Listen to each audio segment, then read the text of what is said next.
We're going to get started. Thank you.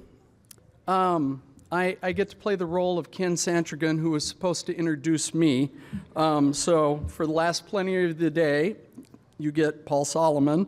As many of you know, I've been involved in housing work with people for many years. And I have the pleasure and honor of putting together and facilitating this amazing panel. So if panelists could come up and grab a seat, we'll go ahead and get started. While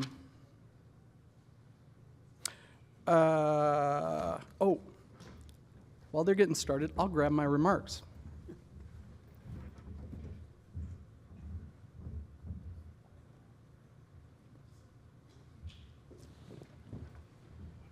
Wrong sheet. All right. I hope you found today's sessions insightful and engaging so far, at least from the feedback that I've received from people. It sounds like people have been getting a fair amount out of the panels and the sessions today. But now we get to turn our attention to a critical topic: innovative housing solutions for justice-involved individuals. We all know that stable housing is a cornerstone of success, a fundamental necessity that provides the stability that people need to rebuild their lives. Yet, despite its importance, housing remains one of the most significant barriers for individuals reentering the community, post-incarceration, those in deflection programs, and individuals on supervision. Across counties in Oregon, the demand for accessible, supportive housing far exceeds availability, creating challenges that impact not only individuals but also families, communities, and public safety as a whole. Today we'll explore a variety of evidence-based and innovative housing models that have been proven to support justice-involved individuals on their path to stability and success. Our discussion will highlight promising approaches, best practices, and the collaborative efforts needed to expand access to safe and sustainable housing solutions.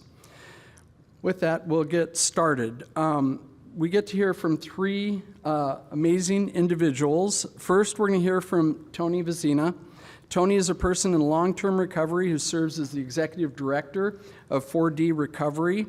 4D provides a variety of services that help teens, young adults, and families overcome substance use disorders. Next, we'll hear from Sean Bowers. Sean is the executive director at Iron Tribe Network. Sean is a proud husband, father, grandfather, and son who just celebrated 17 years of sobriety. Congratulations. He's also an avid motorcycle rider.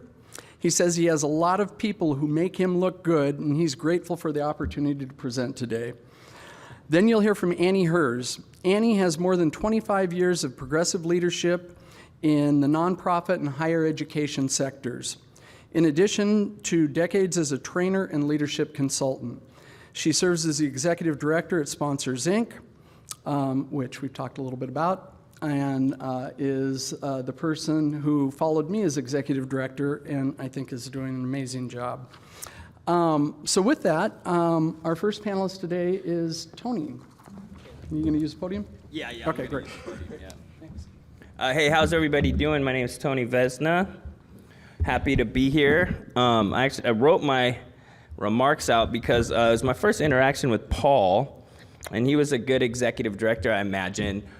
He gave me a lot of instructions, and so I want to make him happy and be timely in my remarks.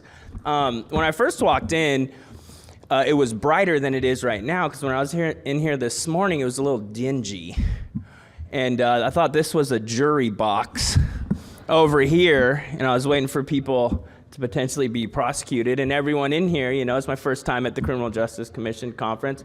Everybody looks like they're an agent of the CJC with their name tags. And so I was a little caught off guard, but excited to be on this side of the jury box.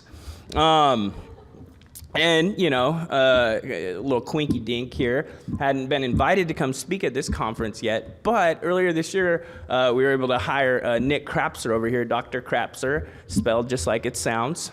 Formerly worked for the Department of Corrections, and we were able to get some deflection contracts. And I was out there and I was cheering on public safety and stuff and trying to work with them. And all of a sudden I got invited here.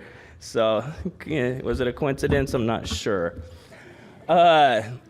Anyway, so I got 9 minutes left. Okay, so I'm the executive director of 4D.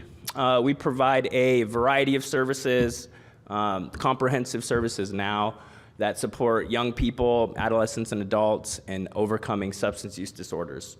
That includes co-capable SUD treatment, intensive outpatient with housing, recovery supported housing. We have peer drop-in centers. We have pretty much everything that you could want.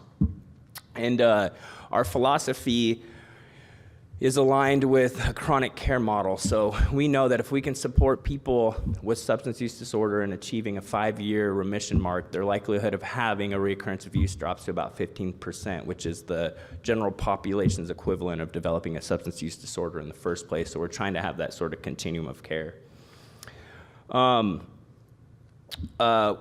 We opened up a couple cool housing models this year. One is just kind of your generic recovery supported housing connected to intensive outpatient. That's been a really cool endeavor for us. Thanks to Nick and our operations director, we got that up and rolling. We partnered with Deflection. We have street outreach services as well. And I just want to give Nick a little round of applause real quick. Don't applaud yet, but I want to tell you why, and then we're going to clap for him. So when I was interviewing for the job, you know, he asked me this question about having same-day assessments. And I said, absolutely. And he made a commitment to have same-day assessments for individuals, and we've been having same-day assessments ever since. We have our outreach workers here, and people are getting assessed and directed to treatment the same day that they want it. And it's been a really amazing thing. So we can give them a round of applause, please.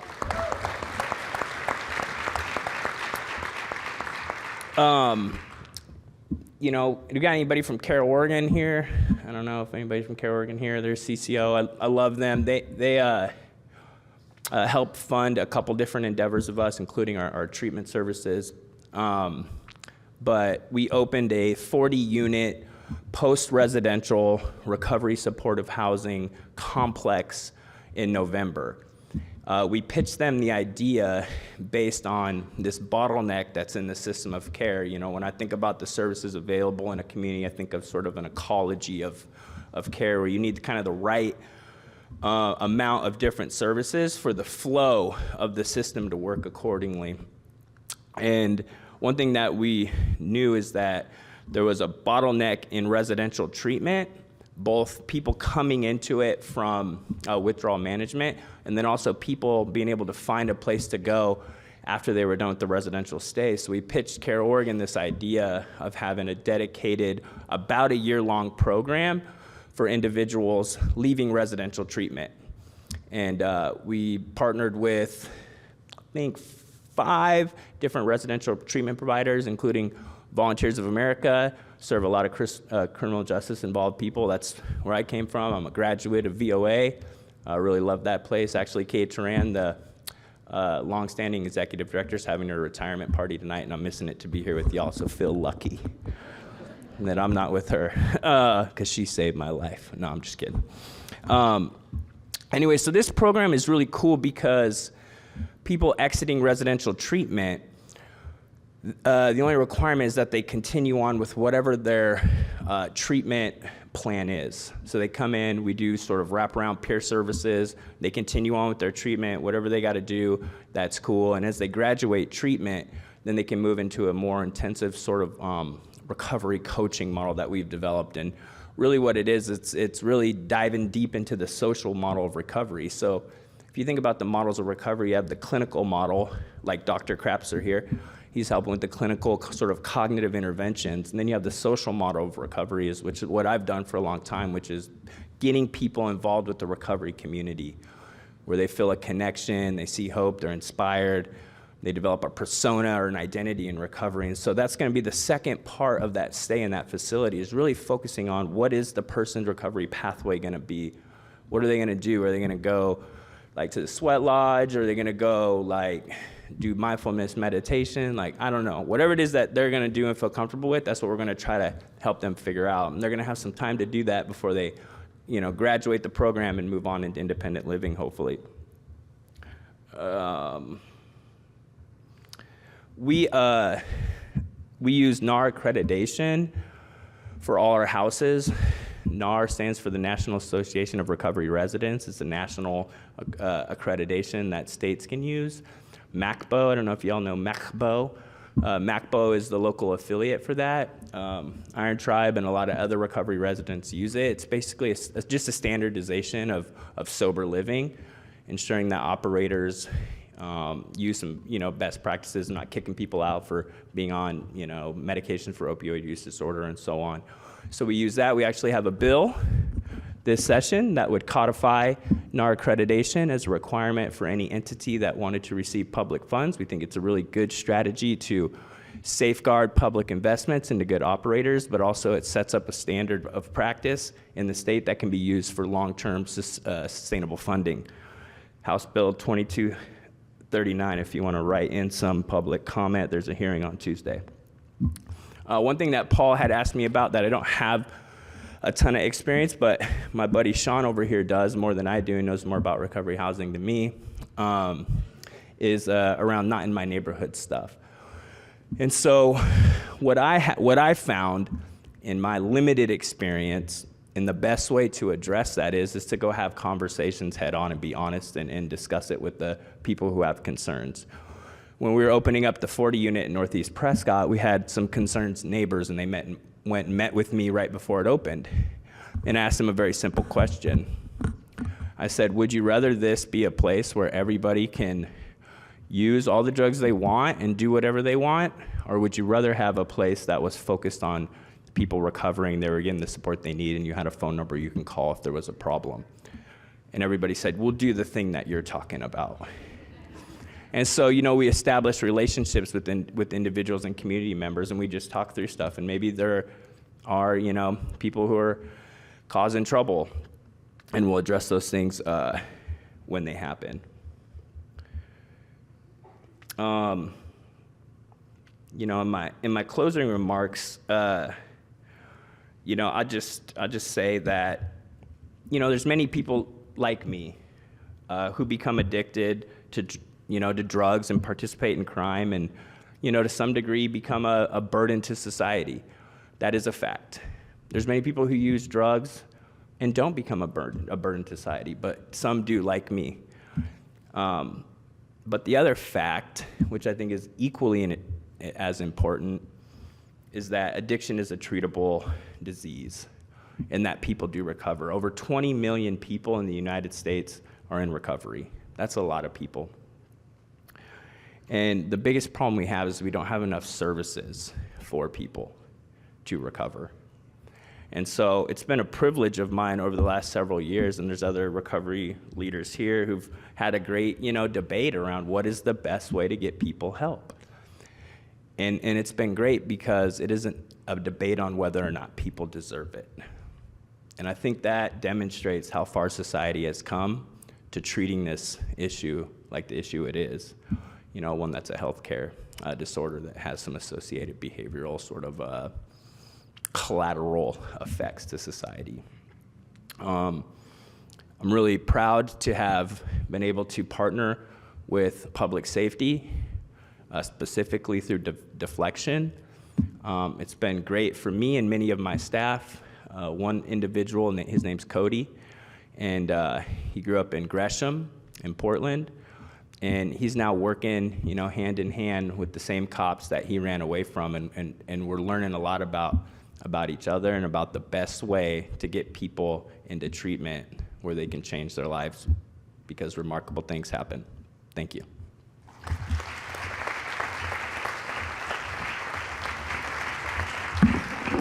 Thanks, Tony. Next up is Sean, but I also want to remind people that we're going to have a Q&A session here at the end, so feel free to start texting your questions, and we'll try and get them queued up after they wrap up their remarks. Sean.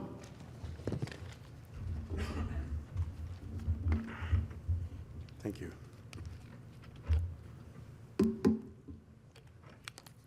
that the panic button? The eject button. All right. Yeah. No, thank you. Yeah, so my name's Sean Bauer. I'm the executive director for Iron Tribe Network, also one of the founders, for a peer-ran organization that started while we were incarcerated.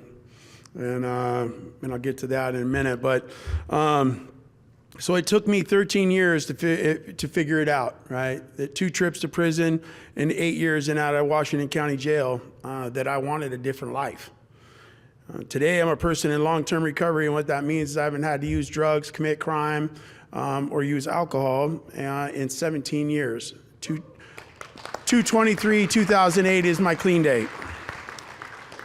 Iron Tribe Network was born out of sharing stories while we were incarcerated, that many people wanted a different life. They just didn't know how to keep it. They didn't know how to do it. The average time was about 2 months. People had gotten out and they're like trying to do something different in their life, but want to revert back to what they knew beforehand when things get a little tough, whether it be about relationships and that connection.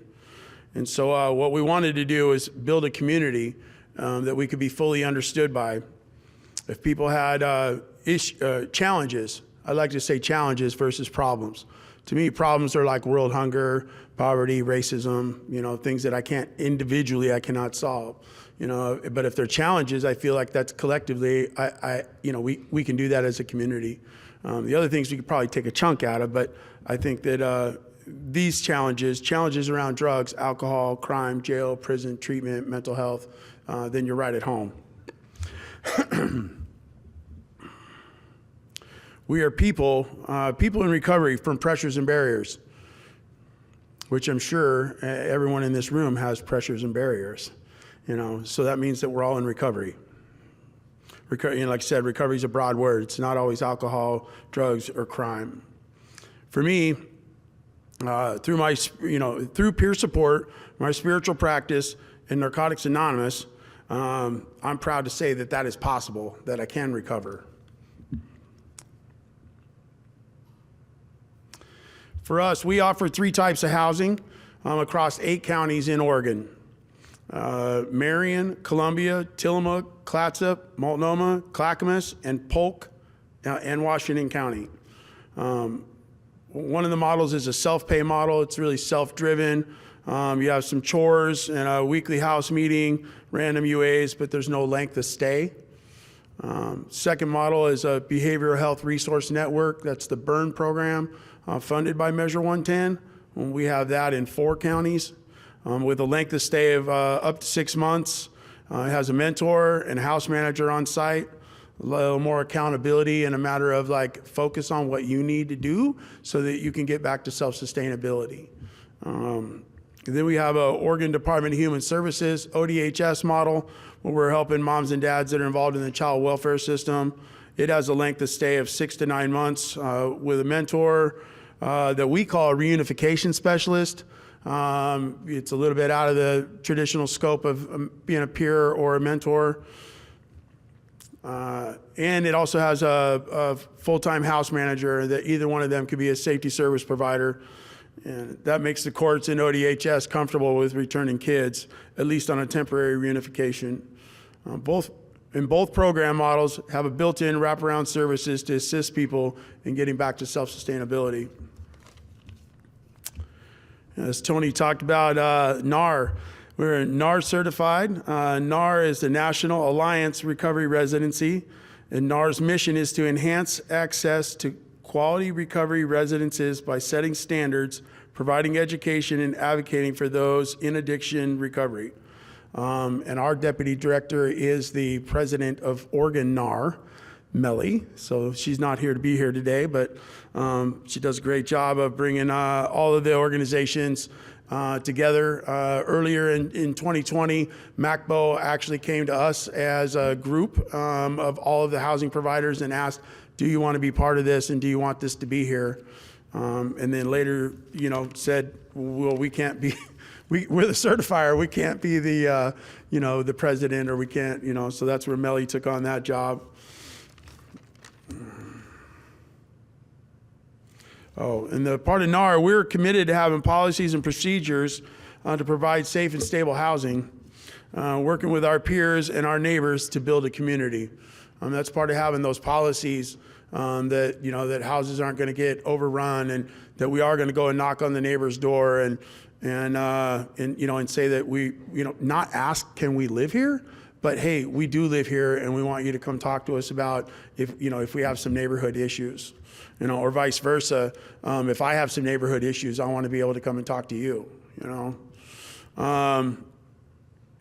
You know, for us, we're a peer-ran organization with 98% of our staff are people in recovery, and some of them are graduates of our programs or recipients of our services. We have 45 employees across 8 counties. Lived experience is the lifeblood of our organization. We like to call it our secret sauce. And that's hard to teach, right? You know, when we have especially my board, I have a great board, but and only one is with lived experience. And so it's always encouraging to have our staff and our other board member to, you know, try to teach that secret sauce. You know, it's and I think many of our peer organizations have their own secret sauce, and well, I'm sure all organizations or companies have their own secret sauce, right? But to me, there's nothing better than being able to connect on a level of mutuality and understanding. The NIMBY, thank you for bringing that up. Many communities say what you do is great, but you know there's a better house down on such and such street that would fit you better. Can you please go find that house? You know, many areas have showed us NIMBY. I won't call them out today.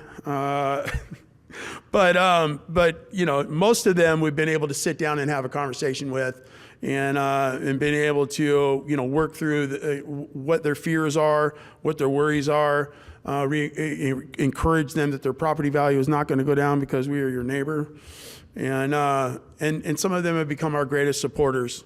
And and when I reach into a new area, I like to bring them because they're, you know, again, they're our supporters. And at one point, you know, they were at opposition. And so now when I'm reaching into a new area, I'll bring them, you know, and their stories start out like, I've lived in this area for 45 years, and so on and so on. And so they have a serious stakeholder in that community. And so when I bring them, you know, they get to, you know, drive that home that today we're one of their best neighbors, and that we have an open line of communication. It's just more meaningful, you know, when they come and tell it, because, you know, I had one neighbor call me to the carpet and say, I want to know why you moved in next to a school, and I want to know why you are across the street from my house.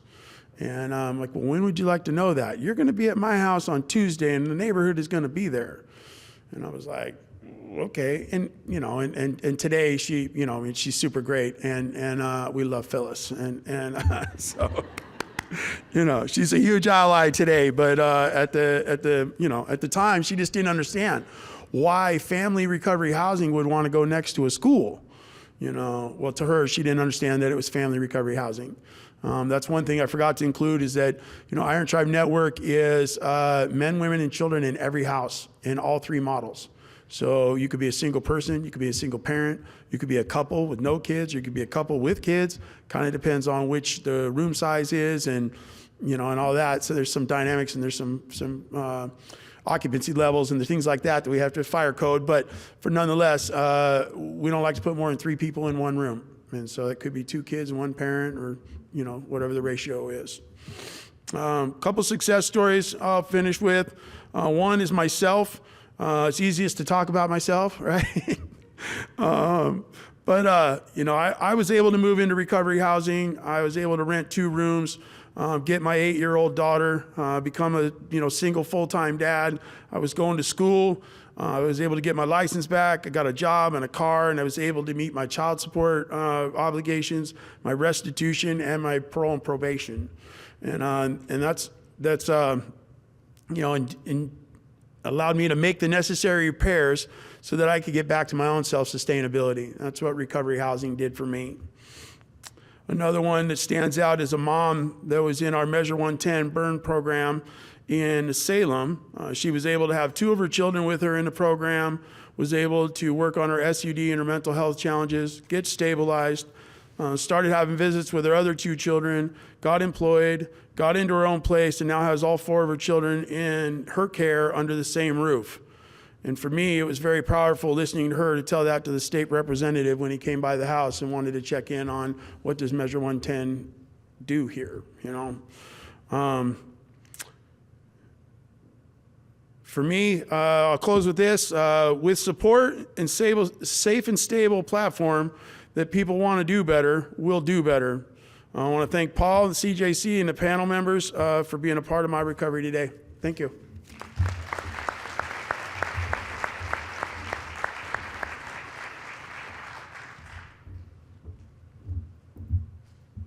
So I'm Annie Hers. I'm the executive director at Sponsors. I'm the very lucky person who gets to follow Paul Solomon in his leadership footsteps. Can we get the slide deck up there? Great, thanks. All right, so I'm going to give you a very quick overview of Sponsors, a little introduction to Sponsors, and an overview of our housing programs. I think many of you have heard Sponsors referred to a couple of times today. So Sponsors has been around since 1973. We were founded by a group of volunteers who recognized that there were people releasing from prison to homelessness with really no resources at all. And so this group of volunteers started providing those resources in the form of community housing and employment support.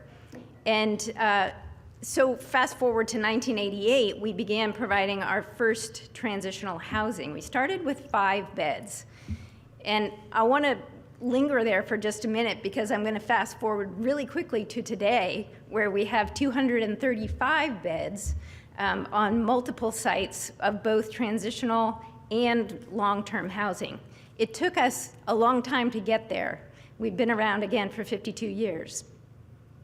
So our target population are people who are releasing from federal, state, and county correctional facilities who would otherwise be homeless, and individuals who are assessed at moderate to very high risk of recidivism. We work with seniors, with women who have children, veterans, and people with disabilities and mental health diagnoses.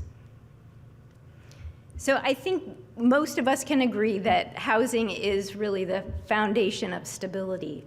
Without a place to call home and sleep and shower and eat and do all those things that create stability, it's really hard to embark on the other goals and challenges that one faces upon reentry. So we have 2 transitional housing programs at Sponsors, 2 campuses, with a total of 119 beds. Both campuses are staffed 24 hours a day, 7 days a week. And we provide some really robust wraparound services that, again, we've had many, many years to develop. I'll share a little bit more about those in a minute. In the last 10 to 15 years, it was really Paul Solomon who made developing long-term housing a priority. Because part of what we're doing with our participants is we are helping them stabilize in transitional housing and then move to longer-term housing.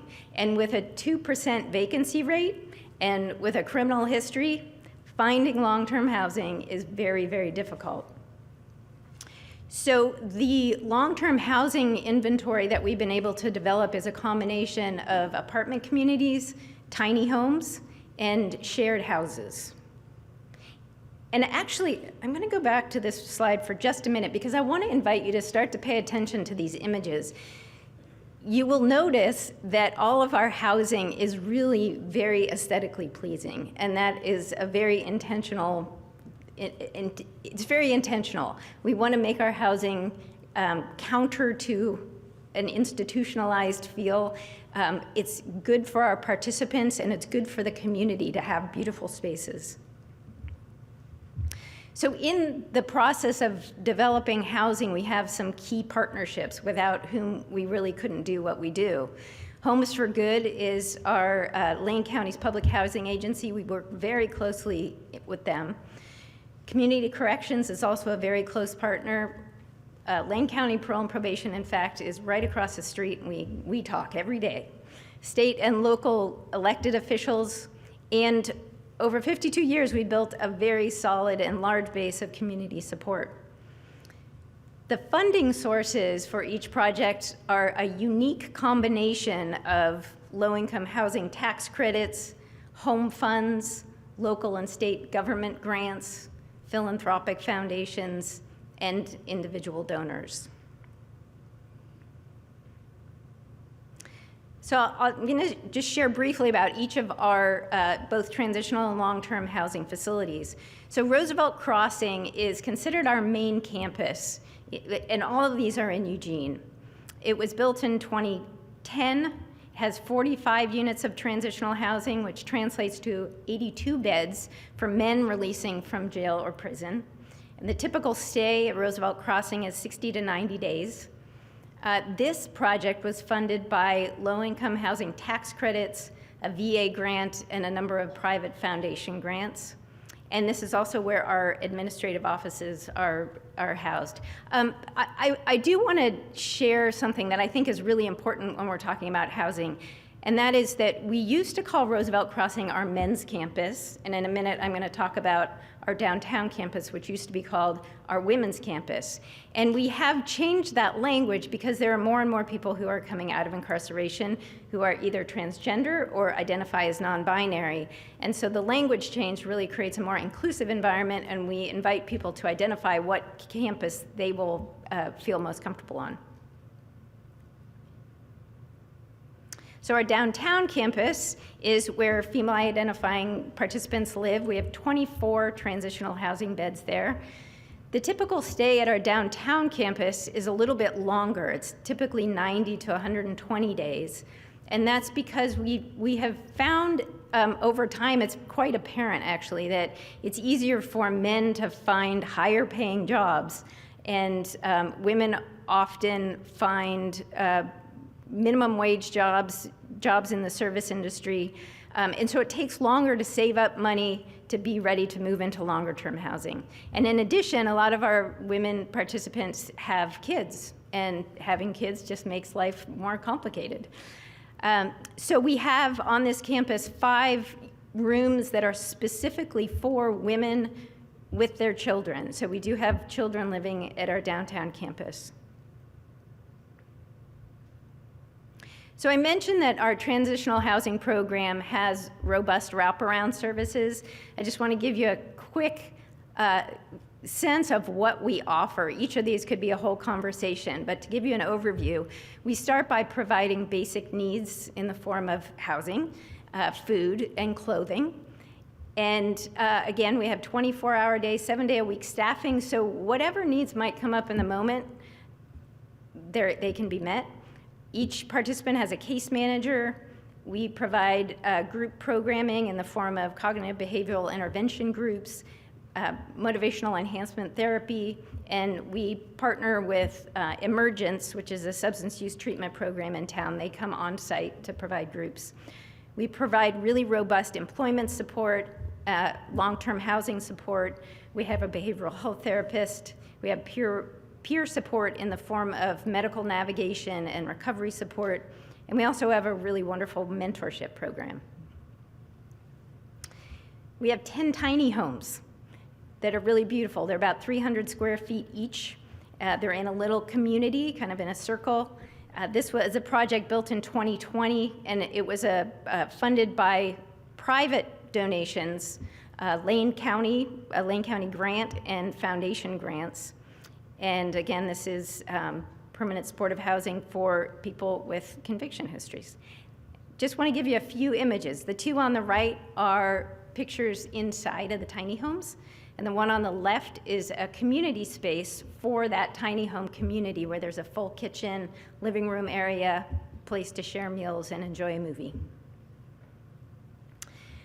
The Oaks at 14th is our largest community. It's a 54 one-bedroom apartment, so they're all single occupancy, which is purposeful. This was a partnership between Homes for Good and sponsors. This project was funded by low-income housing tax credits, Lane County, and a number of foundation grants. And this is a facility for all genders. Beautiful apartments. Finally, I want to highlight one of the research projects that Sponsors has been involved in for the last 6 years. So in 2016, Sponsors, in close partnership with Homes for Good, Lane County, and a technical assistance agency in San Francisco called Third Sector, we received one of 7 Housing and Urban Development and Department of Justice grants, Pay for Success grants, that were all focused on ending and preventing homelessness specifically for justice-involved populations. So we received a $1 million grant, and the outcomes were quite stunning. So we placed 231 individuals who were returning to the community after incarceration and in fact had gone through our transitional housing program into permanent supportive housing. 97 of those individuals had a Section 8 voucher. And the data shows that 87% of those individuals placed in housing remain stably housed, and only 11% have been convicted of a new felony offense that led them back to prison. And that is a 70% reduction in recidivism for the target population. So this tells us that empirically that these kind of housing interventions really do make a very significant difference. And I will wrap up there.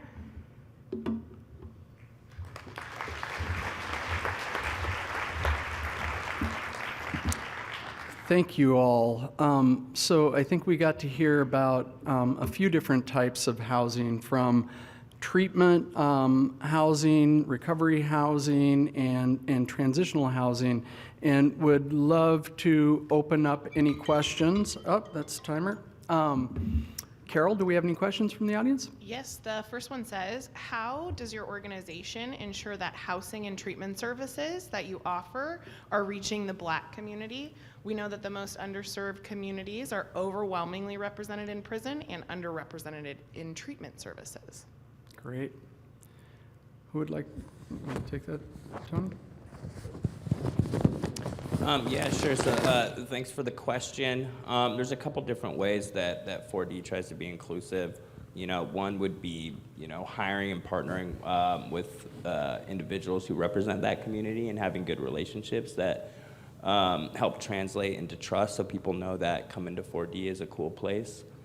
We advocate for increased funding that goes to culturally specific organizations, and then partner with organizations that provide those culturally specific supports if somebody wants to go there. Not saying that somebody who's Black will always want to go to a Black-run organization. I've made the mistake of referring people who walked into 4D's door to a culturally specific organization and them being like, I'm at 4D, bro, and I want services from you.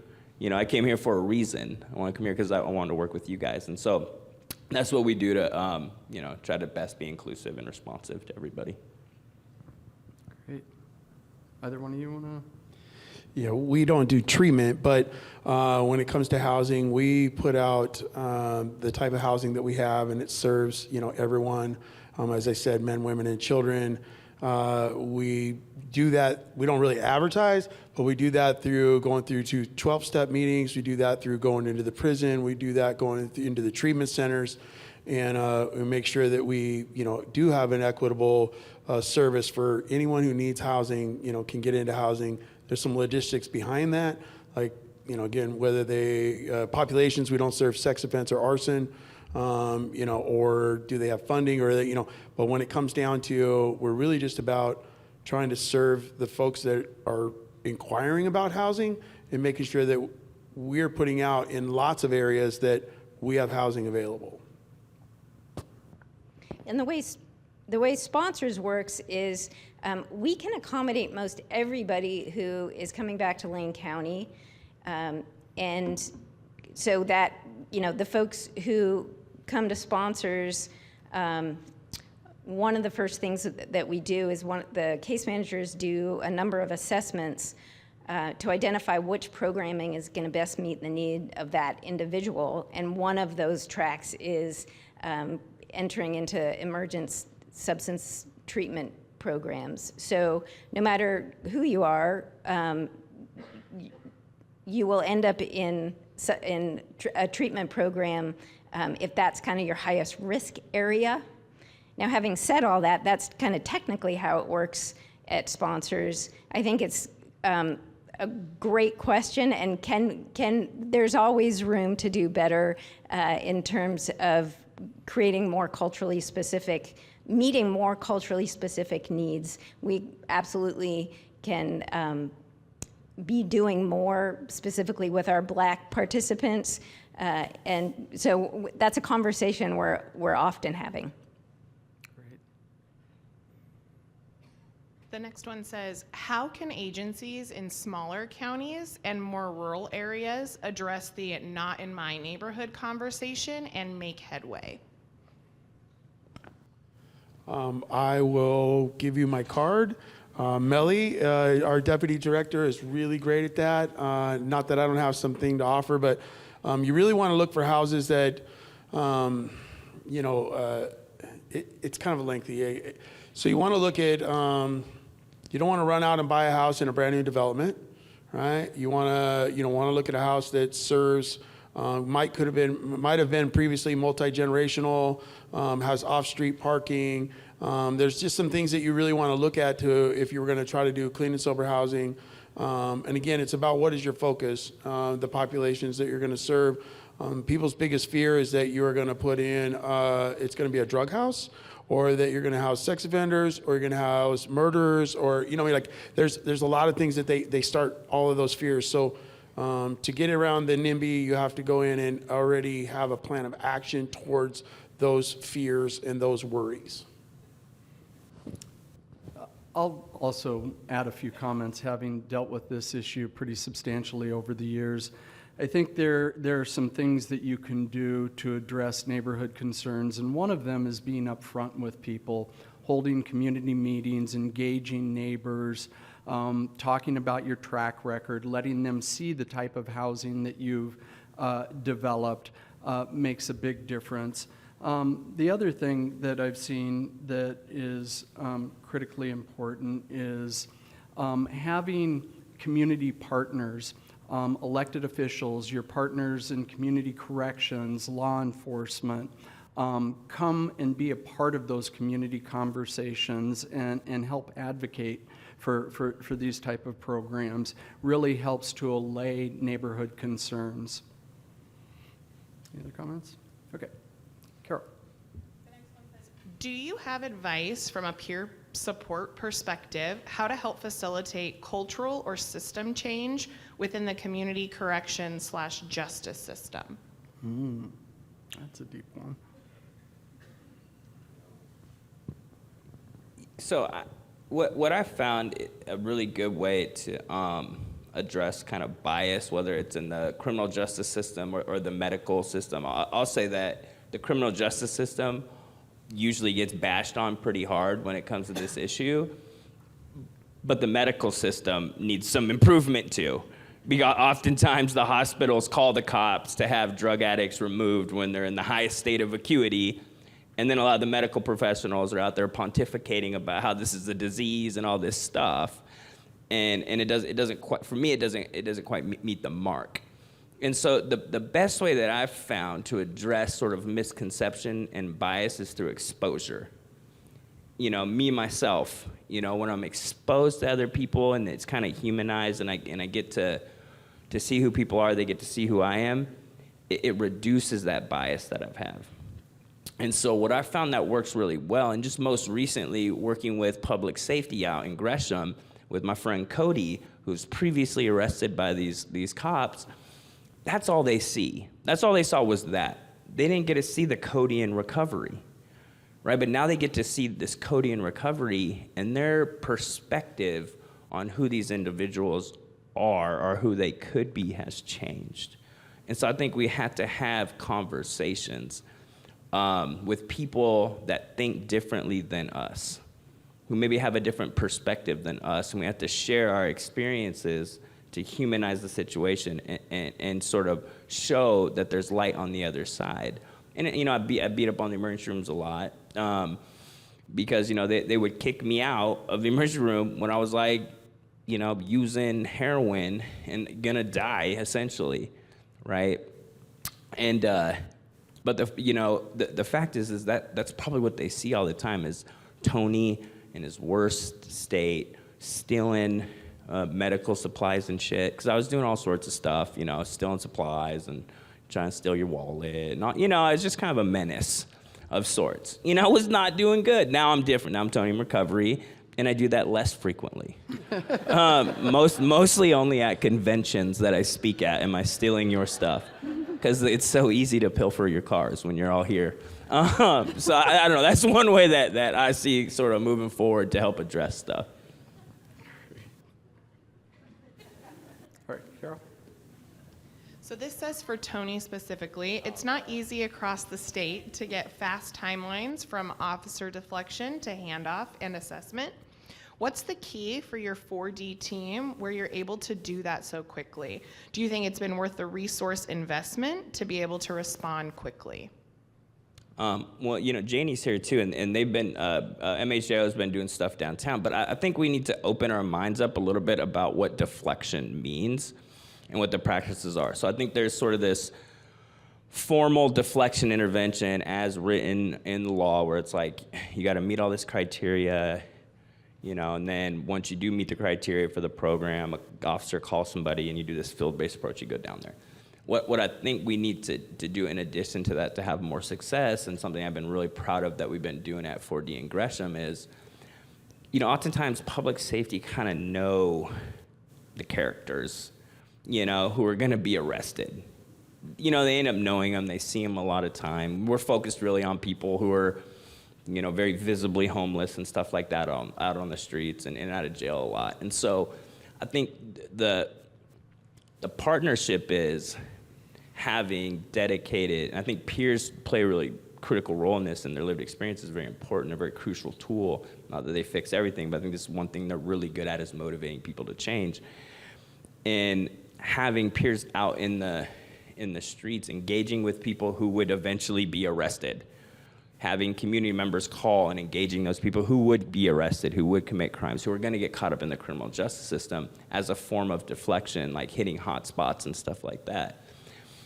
I think that is how we have to look at it. We have to look at deflection more broadly. And then just moving forward, I think it would be great if we expanded the criteria to participate in pre-arrest diversion deflection to also include minor property crimes and trespassing and stuff like that. Me, I was a Tide guy. I don't know if you guys know what that means, but I'd go to the store and I'd steal Tide, and then I'd go sell it to the underground grocery markets. And that was my thing. I stole a lot of Tide. I probably owed Tide into men's. Some sort of reparation for Tide from Tony. Now it's like there's other little Tide Tonys just like I was out there, causing havoc on Tide and Downey, and they just need some deflection too. And so I think that's how to make it more successful. Great. We can probably squeeze one more in, Carol. Okay, I hope so. Okay. This says, what is the wait list for individuals to get into your housing? I think this is referring to sponsors specifically or for everybody. Are people coming out of jail eligible or only prison? Great questions. So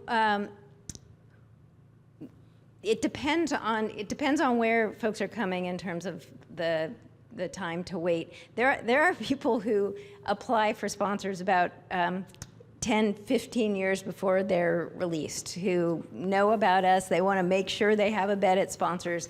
So they're good. We got a plan for them. And then there are folks who apply, the other end of the continuum is a couple weeks before they're released. Sometimes we have space, sometimes we don't. Sometimes there's a brief waiting period. We do prioritize people coming out of DOC.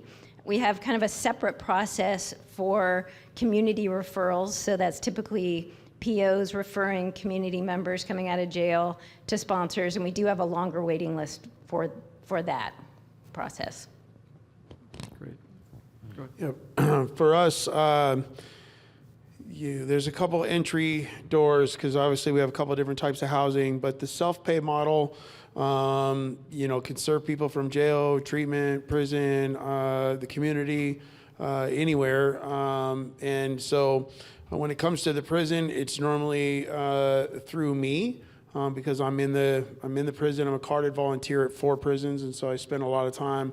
Plus, I have money on my phone, and they can call me and try to set up, 2-hour release bed.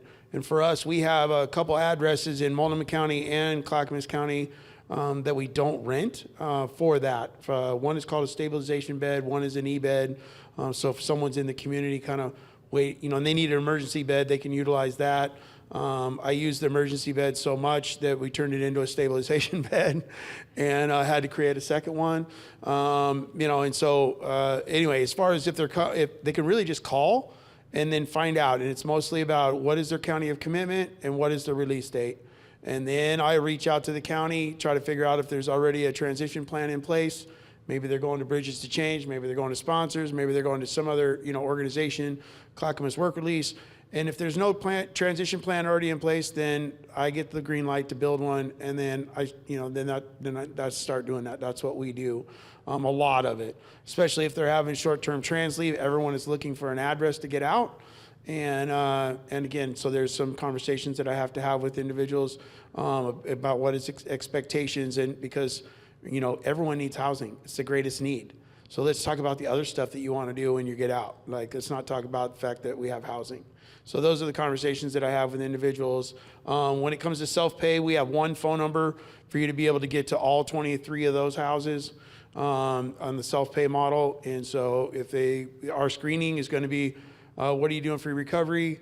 Which county? How big is your family? And do you have the means to pay rent? And if they don't, then we have to try to figure out where's their funding going to come from. But everything else is a matter about, reverts back to an opening. If they said, I need Multnomah County, I'm a single person, and I get out, and then it's a matter of they can go anywhere. And it's the other folks that say, well, I'm a family of 5 and there's a lot of questions. And then we have to look at do we even have any place that could fit that size of a family? We have a couple, but it's not, not very many, so. Great. Yeah, we're full. I'm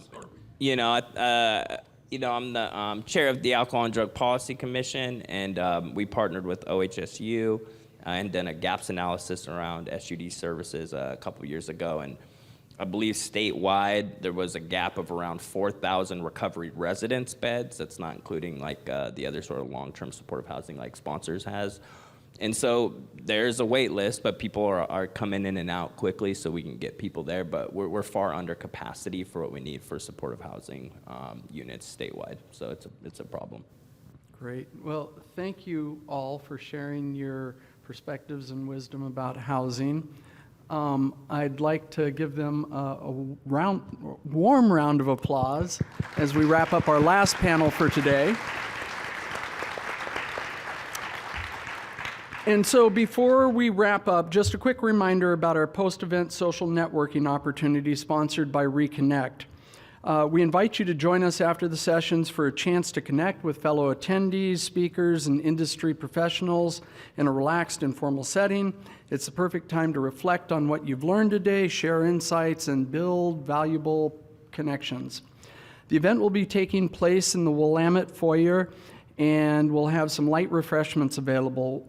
Whether you're looking to deepen conversations or meet new people, we encourage you to take advantage of this opportunity. Once again, a big thank you to Reconnect for making this possible. Look forward to seeing you there. I'd also like to take a moment to acknowledge the Criminal Justice Commission staff for their hard work for putting this event together, along with the event planners. If you guys could raise your hands. Give them a round of applause. Yeah. Big round of applause. They make it easy for people like me to stand up here and look better than I really am. With that said, wow, I feel like this has been a powerful day. After 6 years without a summit, it's clear how valuable it is to be back together in person, sharing ideas, experiences, and solutions. In my mind, today's discussions reinforced a few key themes. Collaboration is key. Real change happens when we work across systems and communities. Lived experience plays a crucial role. Those closest to the challenges are closest to the solutions. And we can't be complacent. Reform requires accountability, innovation, and a commitment to action. So as we close, I encourage you to reflect on what resonated most, what challenged your thinking, and what you'll take back to your work. Tomorrow we continue with important discussions on deflection programs, House Bill 4002, and the Joint Committee hearing. Thank you for your dedication. Rest up, and we'll see you in the morning for another impactful day. But first, I hope to connect with you at our happy hour event. So hope to see you soon. Thank you.